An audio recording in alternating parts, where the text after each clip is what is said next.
ഒരുപാട് തെറ്റുകൾ ചെയ്തു കൂട്ടിയ നേതാവാണ് അജിത് പവാർ എന്ന് തന്നെ പറയാം. അതുകൊണ്ട് തന്നെ NCP വിട്ടുപോയപ്പോഴും നേതാവിനൊരു നല്ല സമയം ഉണ്ടായിട്ടില്ല. ഇക്കഴിഞ്ഞ ലോക്സഭാ തിരഞ്ഞെടുപ്പിൽ സഹോദരി സുപ്രിയ സുലെക്കെതിരെ ഭാര്യ സുനേത്ര പവാറിനെ മത്സരിപ്പിച്ചത് തെറ്റായി പോയി എന്ന് തോന്നി തുടങ്ങിയിട്ടുണ്ട് മഹാരാഷ്ട്ര ഉപമുഖ്യമന്ത്രി അജിത് പവാറിന്. കുടുംബത്തിലേക്ക് രാഷ്ട്രീയം കൊണ്ടുവരാൻ പാടില്ലായിരുന്നു എന്നാണ് അദ്ദേഹം ഇപ്പോൾ പറയുന്നത്. നേതാവിന്റെ ആ വാക്കുകൾ ഇങ്ങനെയാണ്: എന്റെ എല്ലാ സഹോദരിമാരെയും ഞാൻ സ്നേഹിക്കുന്നു. വീട്ടിൽ രാഷ്ട്രീയം കയറാൻ അനുവദിക്കരുത്. എന്റെ സഹോദരിക്കെതിരെ സുനേത്രയെ മത്സരിപ്പിച്ചതിൽ എനിക്ക് തെറ്റുപറ്റി. ഇത് സംഭവിക്കാൻ പാടില്ലായിരുന്നു. എന്നാൽ NCP പാർലമെന്ററി ബോർഡ് ഒരു തീരുമാനമെടുത്തു. ഇപ്പോഴെനിക്ക് അത് തെറ്റായിരുന്നു എന്ന് തോന്നുന്നുവെന്നാണ് അജിത് പവാർ ഒരു അഭിമുഖത്തിൽ പ്രതികരിച്ചത്.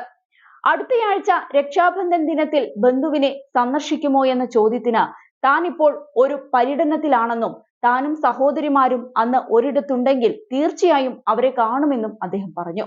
നിയമസഭാ തിരഞ്ഞെടുപ്പ് മുന്നിൽ കണ്ട് സംസ്ഥാന വ്യാപകമായി ജൻസമ്മാൻ യാത്ര നടത്തുകയാണ് നിലവിൽ അജിത് പവാർ. ജനസമ്പർക്ക പരിപാടിയുടെ ഭാഗമായി സ്ത്രീകൾക്ക് പ്രതിമാസം 1500 രൂപ ധനസഹായം നൽകുകയെന്ന ലക്ഷ്യത്തോടെ സർക്കാരിന്റെ മുഖ്യമന്ത്രി ലഡ്കി ബഹിൻ യോജന പ്രോത്സാഹിപ്പിക്കുകയാണ് മഹായുതി സഖ്യം.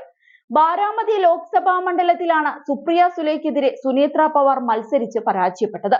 എന്നാൽ സുനേത്ര പവാർ പിന്നീട് രാജ്യസഭയിലേക്ക് തിരഞ്ഞെടുക്കപ്പെട്ടിരുന്നു. കർഷകർ, സ്ത്രീകൾ, യുവജനങ്ങൾ എന്നിവർക്കുള്ള വികസന ക്ഷേമ പദ്ധതികളെ കുറിച്ച് മാത്രമേ സംസാരിക്കാൻ തീരുമാനിച്ചിട്ടുള്ളൂവെന്നും തനിക്കെതിരായ വിമർശനങ്ങളോട് പ്രതികരിക്കാനില്ലെന്നും അജിത് വ്യക്തമാക്കി. ശരത് പവാർ മുതിർന്ന നേതാവാണെന്നും തങ്ങളുടെ കുടുംബത്തിന്റെ തലവനാണെന്നും അദ്ദേഹം പറഞ്ഞു. ശരത് പവാറിന്റെ വിമർശനങ്ങളോട് പ്രതികരിക്കില്ലെന്നും അദ്ദേഹം വ്യക്തമാക്കിയിരുന്നു.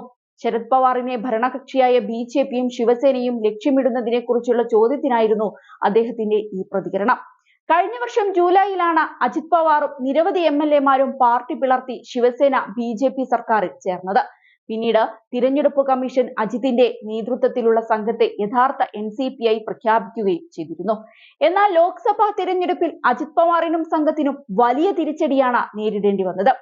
അതേസമയം അജിത് പവാർ തിരിച്ചു വരാൻ തീരുമാനിച്ചാൽ അദ്ദേഹത്തെ ഉൾക്കൊള്ളണമോ എന്ന് തീരുമാനിക്കാൻ പാർട്ടിയിലെ സഹപ്രവർത്തകരുടെ അഭിപ്രായം തേടുമെന്ന് NCP നേതാവ് ശരത് പവാർ ഒരിക്കൽ പറഞ്ഞിരുന്നു.